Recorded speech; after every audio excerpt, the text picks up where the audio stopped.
Assalamualaikum warahmatullahi wabarakatuh. Salam sejahtera untuk kita semua. Puji syukur atas nikmat yang Tuhan limpahkan agar saya dapat membuat video ini dalam keadaan sehat walafiat.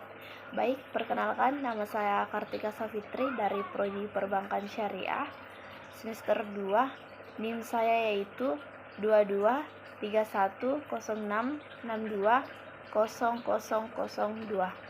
Dosen pengampu saya yaitu Bapak Muhammad Abid Esfil MSI. Untuk mempersingkat waktu, saya akan menjawab pertanyaan atau soal yang telah diberikan kepada saya. Jadi soal yang pertama itu tiga manfaat belajar filsafat. Yang pertama itu tiga manfaat belajar filsafat. Yang pertama itu filsafat mengajarkan kepada kita untuk mengerti tentang diri sendiri dan dunia.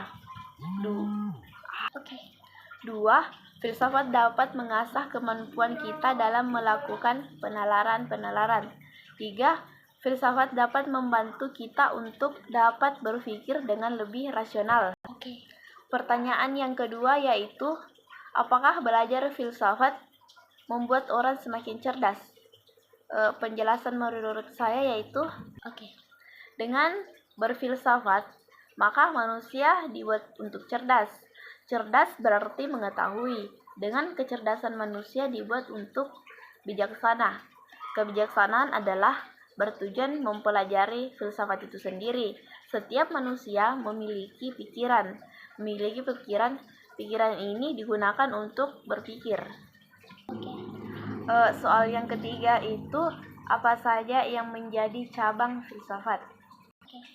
Jadi 4 cabang-cabang filsafat. Jadi yang pertama itu filsafat pengetahuan.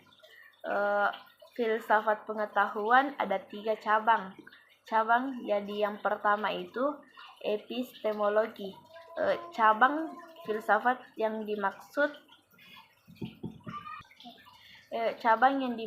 epistemologi adalah ilmu yang fokus tentang pengetahuan, di mana dasar pertanyaan yang nantinya melahirkan pengetahuan, termasuk pula pertanyaan yang hasil akhirnya nanti melahirkan metode bagaimana cara mendapatkannya dan bagaimana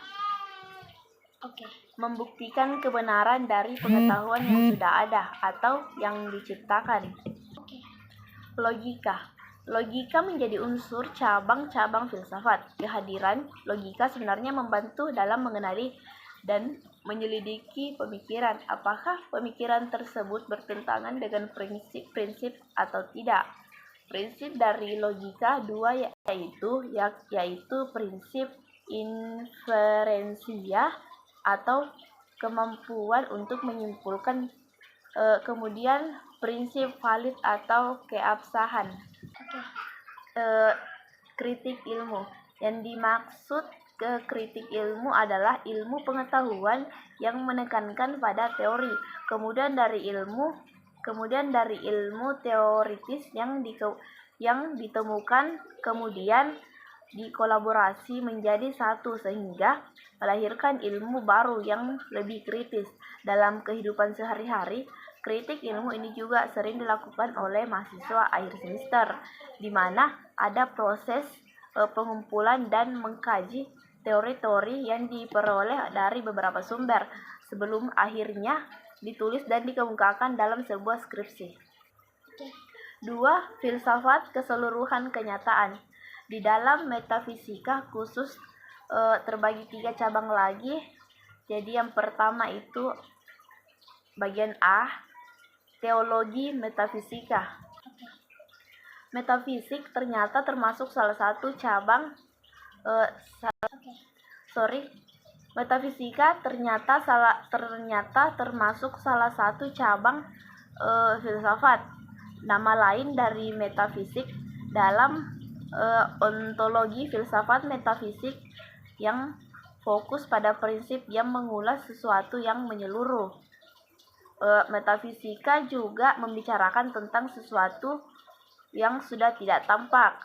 Jika dibedah lebih dalam lagi, metafisik atau ontologi dibagi menjadi 3 teori, yaitu teori materialisme, idealisme, dan dualisme. Bagian B itu antropologi. Cabang-cabang filsafat antropologi adalah ilmu yang menyelidiki pertanyaan dan pernyataan tentang hakikat manusia, termasuk pula mengulas tentang hakikat alam semesta. Alam semesta di mana dari memahami hakikat akan melahirkan pemikiran kritis, menemukan hikmah positif yang bisa bermanifestasi menjadi ide dan inovasi yang setiap untuk dikembangkan secara spesifik. Bagian C adalah kosmologi. Kosmologi adalah ilmu filsafat sebagai teori yang menekankan bahwa ketika terjadi sesuatu peristiwa dan terjadi lebih dari satu benda dan mengalami perubahan waktu akibat terjadinya pengaruh benda atau satu sama lain. Kosmologi itu sendiri sebenarnya sebagai bentuk dari determinan peristiwa alam. Kosmologi inilah yang lebih akrab kita pahami tentang ilmu alam yang menjadi mempelajari dunia binatang gemintang. Tokoh yang paling terkenal dalam teori kosmologi ini adalah Aristoteles yang mampu menemukan sebab-sebab final yang dikenal dan disebut dengan antecedent cause. 3. Filsafat tentang tindakan. Cabang ilmu tentang filsafat tentang tindakan tentu saja memfokuskan diri untuk mengkajian tentang etika dan etika seseorang yang akan dijelaskan. Jadi yang pertama itu etika. Ternyata filsafat tidak hanya mempelajari tentang ilmu dan pendidikan, ada juga tentang tindakan, baik untuk tindakan manusia maupun tindakan hewan. Nah, salah satunya adalah tindakan etika daripada manusia. Etika salah satu cabang yang membicarakan moral dan perbuatan manusia, baik itu perbuatan baik ataupun perbuatan buruk. Istilah etika secara sederhana diartikan sebagai tata krama dan sopan santun yang dibawa oleh seseorang. Bagian B itu estetika. Selain etika ada estetika. Estetika dalam cabang-cabang filsafat disebut sebagai filsafat keindahan atau philosophy of beauty, di mana ilmu yang mempelajari dan membicarakan tentang keindahan dari sebuah sikap ataupun non-sikap dalam kehidupan perilaku manusia.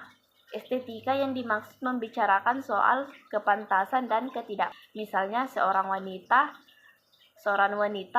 akan lebih indah jika memiliki sopan santun, rendah hati dan santun. Sedangkan sikap yang kasar dan celelekan dinilai tidak estetika. Jadi meskipun membentuk dalam sebuah sikap, tetapi membicarakan keindahan atau sisi buruknya. Jadi soal yang kelima itu jelaskan perbedaan pengetahuan dengan ilmu. Ilmu adalah kumpulan pengetahuan yang telah teruji kebenarannya dan disusun secara sistematis berdasarkan dengan metode ilmiah. Sedangkan pengetahuan adalah informasi akan suatu kejadian yang belum teruji kebenarannya. Jadi soal yang keenam itu adalah seperti apa pemikiran Plato.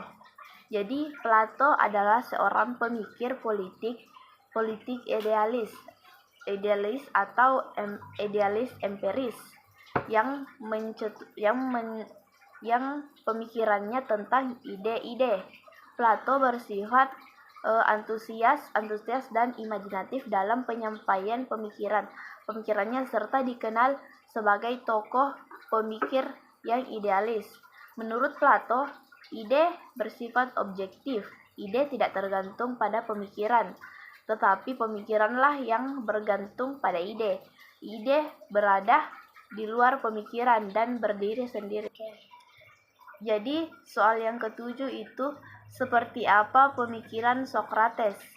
Jadi, Sokrates adalah salah satu seorang filsuf dari Yunani. Ia merupakan salah satu pemikir antroposentrisme yang hidup pada masa Yunani klasik. Pemikiran filsafat Sokrates bertujuan untuk mengenal manusia dengan memahami alam semesta menjadi teori.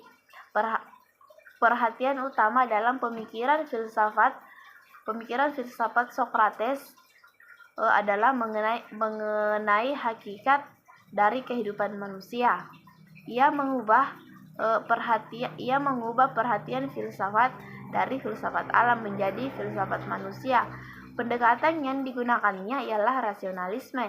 Ia mengkaji seluruh bidang pemikiran selama kajiannya dapat mempergunakan akal. Sokrates memulai setiap pemikiran filsafat dengan keingintahuan yang kemudian menjadikan rasa ingin tahu ini sebagai awal dari bijaksana. Pada masanya, ia menjadi salah satu tokoh Yunani yang tidak lagi mempercayai mitos. Jadi soal yang ke-8 itu seperti apa pemikiran Aristoteles? Aristoteles meyakini bahwa abstrak menjadi pembentuk kategori yang dapat diterapkan ke objek pemikiran. Aristoteles menganggap bahwa pemikiran manusia melebihi 3 jenis. Yang pertama itu abstraksi yang membentuk filsafat, yaitu fisika, matematika, dan metafisika. Jadi soal yang ke-9 itu apa yang dimaksud dengan berpikir filsafat? Jadi berpikir filsafat yaitu berpikir untuk memahami hakikat dari kenyataan dalam rangka menemukan kebenaran sejati. Kalau berpikir ilmiah adalah berpikir yang menggunakan hasil penelitian ilmiah sebagai acuan, maka berpikir filsafat sang pemikir tidak lagi tergantung pada hasil penelitian ilmiah. Jadi soal yang ke-10 itu atau yang terakhir adalah menurut saudara, apakah kebenaran dalam filsafat? Kebenaran adalah persesuaian antara pengetahuan, penalaran, dan objek. Bisa juga diartikan suatu pendapat atau perbuatan seseorang yang sesuai dengan atau tidak ditolak oleh orang lain dan tidak merugikan diri sendiri. Kebenaran adalah lawan dari kekeliruan yang merupakan objek dan pengetahuan tidak sesuai. Pengetahuan adalah benar pengetahuan yang sesuai dengan objek, yakni pengetahuan yang objektif. Karena suatu objektif memiliki banyak aspek, maka sulit untuk mencakup keseluruhan aspek atau mencoba meliputi seluruh kebenaran dari objek tersebut. Salah satu cara sederhana untuk mempelajari suatu objek adalah menentukan segala sesuatu yang bisa benar atau salah, termasuk pernyataan, proposisi, kepercayaan, kalimat, dan pemikiran. Sekian dari video ini. Mohon maaf bila ada kesalahan kata dan kekurangan atau kelebihan, mohon dimaafkan. Minallahi musta'an walahi tikam. Assalamualaikum warahmatullahi wabarakatuh.